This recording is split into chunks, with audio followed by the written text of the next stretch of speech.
Out. Welcome to lesson 4 of this course, which is all about sending in your proposals. We will talk about what matters most and what you should focus on when writing and submitting your proposals. Okay, let's get right into it. You have just found your perfect posting and you have decided to submit a proposal. That's amazing. But before you do anything, check to see if you meet the preferred qualifications. If the posting has these, though they seem to be less popular in my experience than they were a year or two ago,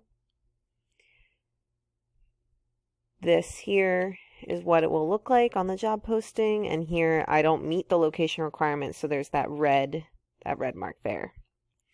If you do not make one of these requirements, make sure to address how you can overcome that or why it's not important in your proposal.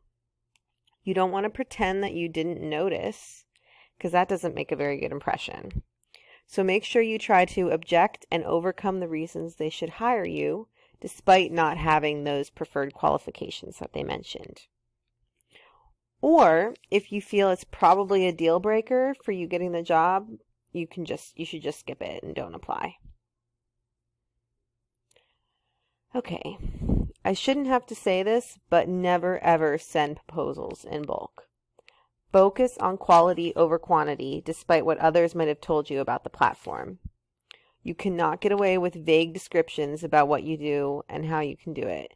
Details matter and help to make you stand out. With that being said, make sure you don't go on forever. Assume the client is just as busy as you are. That's probably why they're looking for help, right?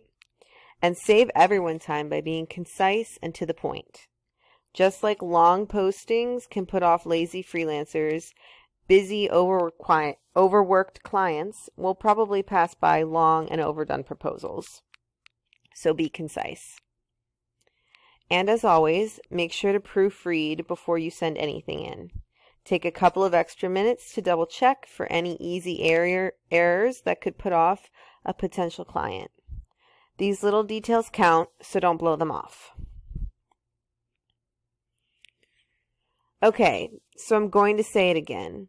It is important on this platform to build trust and stand out as quickly as possible. There are a few different ways you can do this.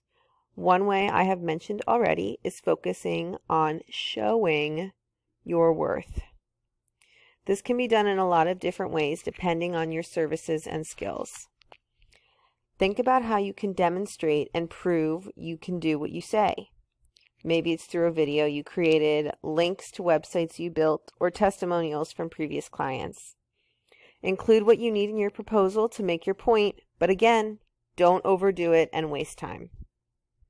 In your proposal, it's good to use extra phrasing and details that were used in the long and detailed descriptions that you worked hard to find. Clients will recognize their own words in your proposal and find it familiar, and it shows that you actually read their post and aren't a bulk sender like I mentioned before. Another thing you can do in the proposal is ask questions. It's unlikely every single detail is in the job posting that you would need to know how to do the job. Including these questions can show the client that you know what you're doing and can engage them in a dialogue even before the interview. Another thing to add to your proposal to stand out is handling objections. If there are any reasons you might not seem like the perfect candidate, but you think you are, deal with those in your proposal. For example, you may not be in the preferred time zone, but you normally work those hours because all of your clients are in that area. Or maybe you don't have the 5 years of experience they are looking for, but you make up for it in another way. This might not be relevant for every proposal, but it's something to think about. At the end of your proposal, include a calendar link to book an interview or propose a time frame that you are free to talk more.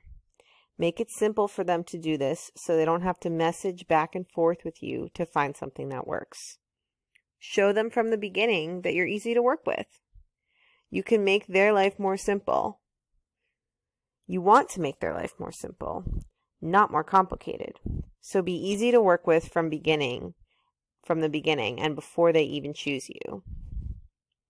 A big way to build trust on the platform is to have jobs, hours, payment, and testimonials all on your Upwork profile. This means getting clients and completing jobs, which can be hard in the very beginning. So one thing I recommend doing is to lower your rates. This may be the opposite of what you've heard before, but it really helped me to get my foot in the door and get testimonials, which led to bigger and higher paying gigs. Try to look for shorter term or one-time projects so you don't get stuck with a long-term client at a rate lower than what you want to work at. You may have guessed that happened to me. And as always, remember, declines are not personal and keep on trying. Learn and move on. Try something new, shake things up, just keep on trying and don't give up. When it comes to applying to postings, your best foot forward and apply on purpose. You want to get clients, but not just anybody. Even if you feel desperate, trust me, you do not want just anybody. Always do your best, even if you feel a little bit unsure about being the right fit or having exactly the right skills. Sometimes things have a funny way of working out, and even though you are not who they need right now, if you impress them with your proposal, they may remember you in the future. They could even save your info and reach out to you further down the line when they need your exact services. Keep your mind open and remember you never know where things can lead.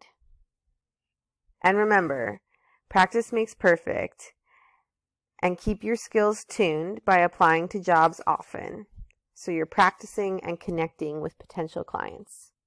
It will also help you see what services and skills potential clients are looking for in your area of expertise. Alrighty, so in the next lesson, we're going to talk about an important way to build trust on the platform, and that is being recognized as a rising talent. I'll see you in the next lesson.